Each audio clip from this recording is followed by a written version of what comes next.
New Dogman encounter. A girlfriend of mine reached out to me with this story which I found of particular interest, and you'll soon see why. This happened along the Deschutes River Trail outside of Bend, Oregon. She was running along the trail when she heard something behind her. When she turned around, she thought she saw what looked to be a black wolf quickly approaching her from behind. Without thinking, she found the nearest tree and started to climb up. She got about halfway up when this wolf reached the bottom of the tree. To her horror, she saw another one approaching from the opposite direction. The first wolf began to climb the tree, which is also when she realized its paws looked wrong. They looked more like the hands of a raccoon than wolf paws. She broke off a branch and began to swat at the wolf-like creature. It hopped down, and the other one began climbing up towards her perch in the tree. Again, she swatted the branch, and the other one jumped down too. She said the two of them looked up at her, their eyes reminding her of a German shepherd's eyes, almost a bright orange color, and rather intense. They appeared to be studying her. The first one started climbing up again, and that's when she began to pray. She honestly felt those were about to be her last moments on earth. At that very moment, a deer ran by, about 40 yards or so off to the right, away from the river, evidently trying to vacate the area. These wolf creatures saw the deer and immediately took off after it, running rapidly on all fours. She waited a couple of minutes until she was sure they were gone. Then, quickly, she shuffled down the tree and ran back in the direction she came from, away from those wolves. When I asked her how big they were, she said they were about the size of German shepherds, but very dark in color, with these oddly looking paws that weren't quite paws, but not like human hands either. When I pressed her on this, she was reluctant to explain further, as the retelling itself was understandably rather emotional for her. I then told her about dogmen and asked her if she thought they might be young dogmen. She really couldn't say. She'd never seen a fully grown dogman to compare it to. She did say that they looked healthy, with big, bushy tails, thick black fur, and those bright orange eyes. Another thing that struck me as odd is that wolves almost never attack people, and they certainly don't climb trees. It sounded like their hands, for lack of a better term, allowed them to climb up toward where she was sitting in the tree.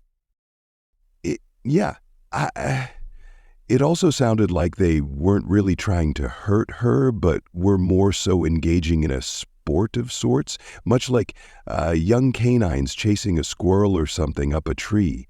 There also seemed to be an extra element of intelligence, as it sounds like they'd flanked her position initially. I mentioned that she might want to talk to Vic Kundi or someone who has more experience talking to people about these kinds of things. She's been too upset and too scared to really tell people about it. So she's been telling people that some wolves chased her down the trail and that she had escaped by climbing a tree, completely leaving out the part about them climbing up at her. I assured her that these types of encounters actually did happen, and more often than not, they typically ended relatively well, and that these cryptids, while territorial, don't seem particularly violent towards humans, though we certainly can't rule that out as a possibility. The Werewolf of Fresno, from Eos. It was around 3 a.m. that night. My sister, my friend, and I were heading down to Southern California to visit my sister in Orange County.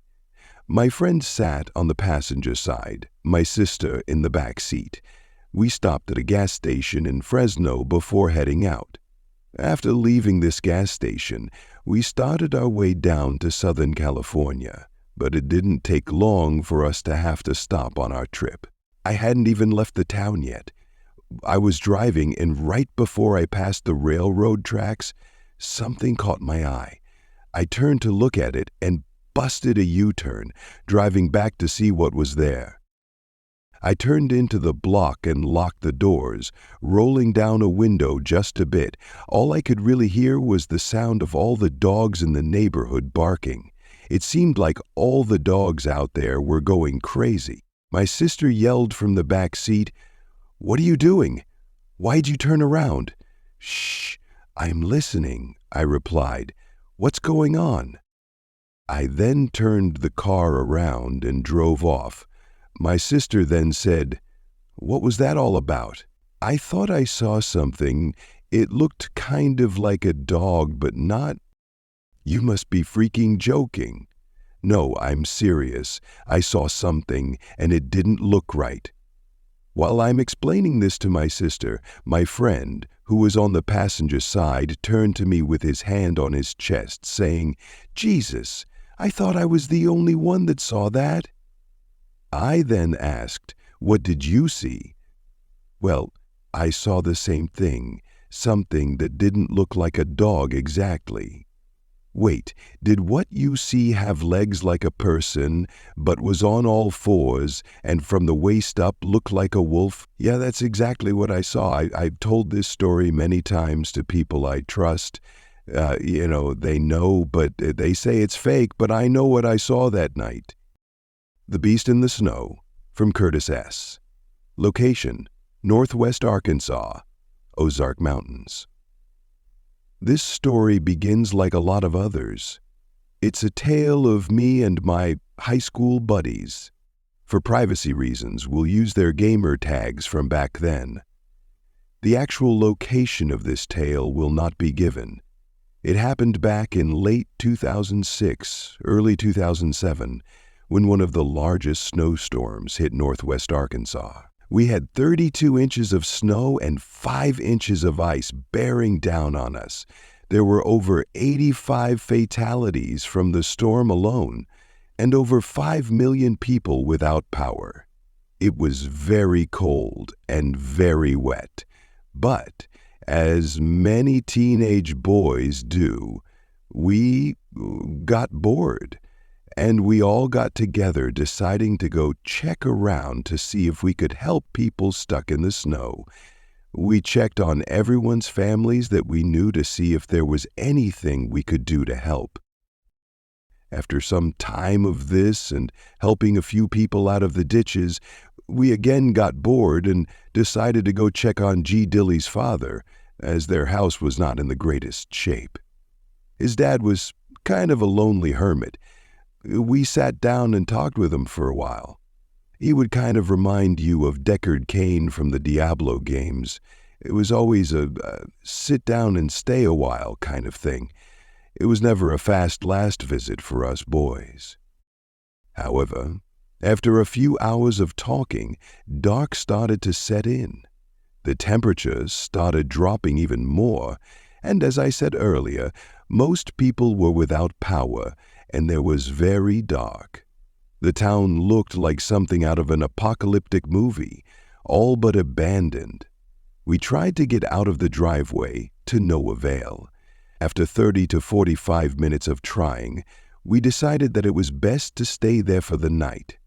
I called home to tell my family we were staying there. As the night went on, we started to go stir-crazy, just sitting around and doing nothing. So Timbo and I decided to go outside for a smoke, as Advent and G. Dilly stayed inside. As we smoked, we talked the other two into going down to a place where we all hunted and camped.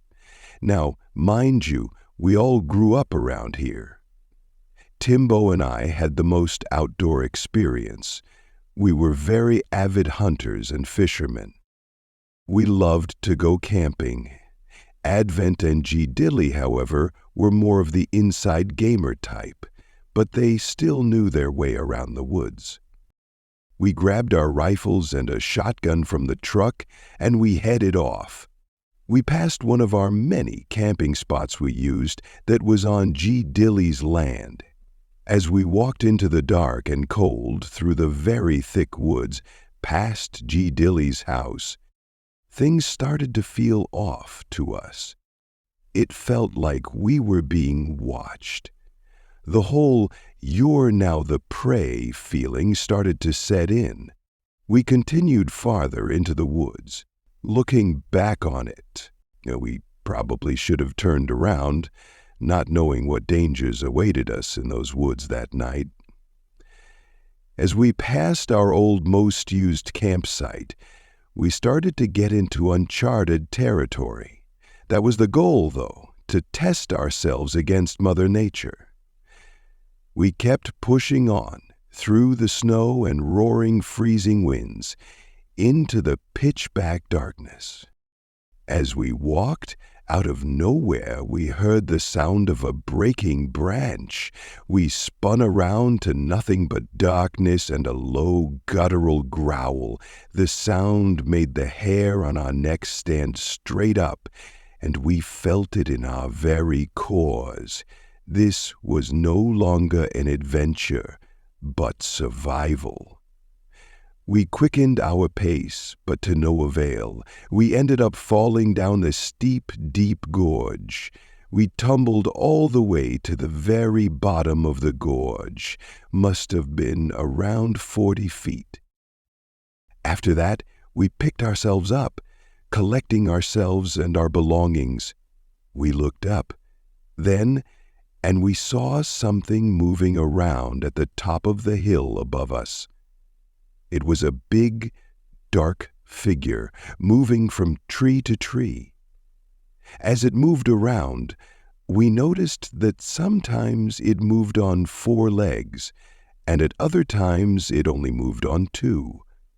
We all decided that we were now at a disadvantage to whatever figure was above us on the top of the hill. At that point, with all of us being cold, tired, and hurting from the fall, we decided to find somewhere to set up camp. We walked a little ways down the gorge and found a riverbed. We decided to set up camp there. There was a T-shaped drop there. We laid fallen trees over the top of the riverbed, then gathered up evergreens and snow and put that on top of the fallen trees. We placed our fire a couple of feet outside of our shelter in the riverbed. We thought that if we built a fire, it might help to scare away whatever figure it was we'd seen, and we probably stood a better chance with the light from the fire. We then sat around the fire for a while, thinking everything had calmed down. Then Timbo and I sat inside the shelter. Advent and G. Dilly sat on opposite sides of the riverbed by the shelter. We were all still on edge from what we had seen. We talked about it all. At one point, I got up to relieve myself. Timbo decided to get up and add more wood to the fire. I had my back turned away from all of them. Suddenly, Timbo was startled by a possum which had jumped over the wood pile. He shot at it and killed it. As the gunshot rang out, it startled the rest of us. After we realized what happened, we started cracking jokes at Timbo, calling him the Great White Hunter and Possum Slayer. Then we saw it.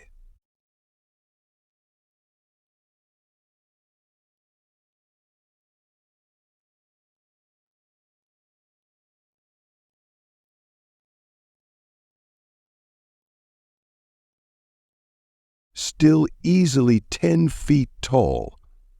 It had a large body and a long, canine-like face.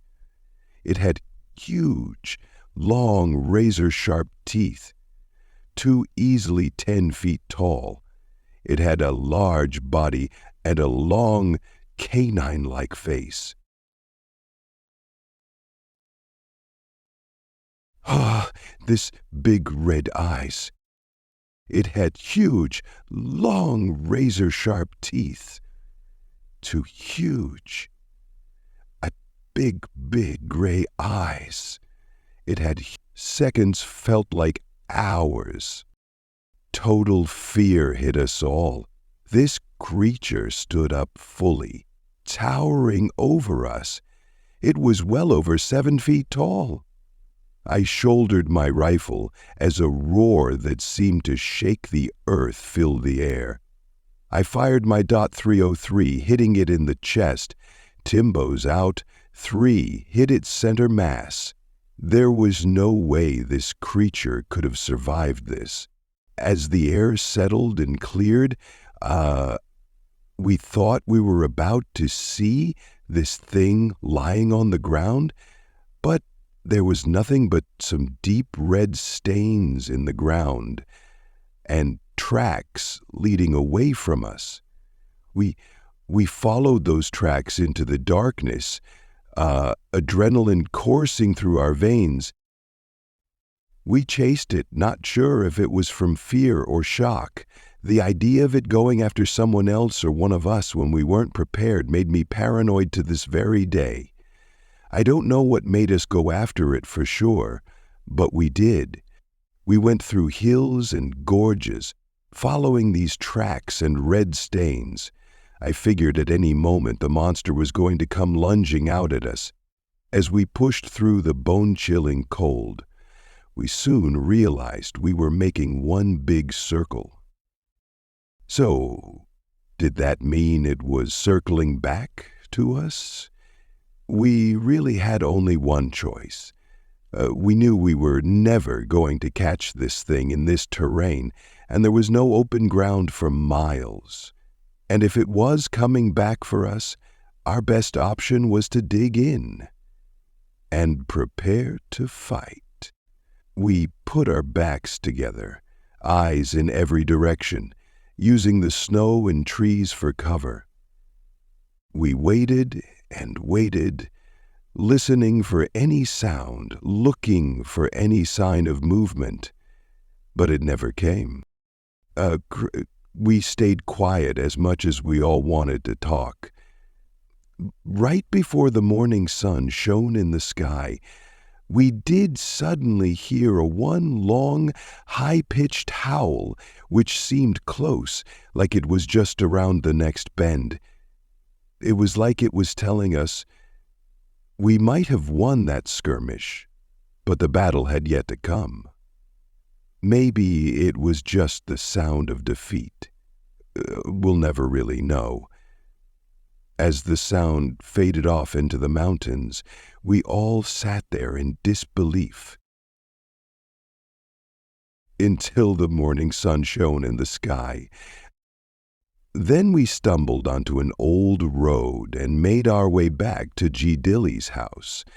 We were still not fully believing what happened that night. Everyone made a full recovery from the fall, but we never did really get over what we saw. On occasion, we do talk about it together, but this will be the first time any of us have shared the story to the outside world. We often wonder what ever happened to the creature. Where did it go? Were we the only ones out there to see it? Why didn't it finish its hunt? We may never know. We might have to get the boys back together at some point, go back down there someday, and see what happens. I honestly think the only reason we're still alive has nothing to do with skill or being brave. I feel like it was pure luck. I look at the woods in a different light, and I watch and listen to everything. I've taught my kids to always expect the unexpected. Just because it's not in our history books doesn't mean it's not out there or doesn't exist. I know what I saw, and my friends know what they saw. My warning to you is to be careful in the forest. Always pay attention. Never get complacent, even if it's the woods you know like the back of your hand. It doesn't hurt to always be prepared for anything.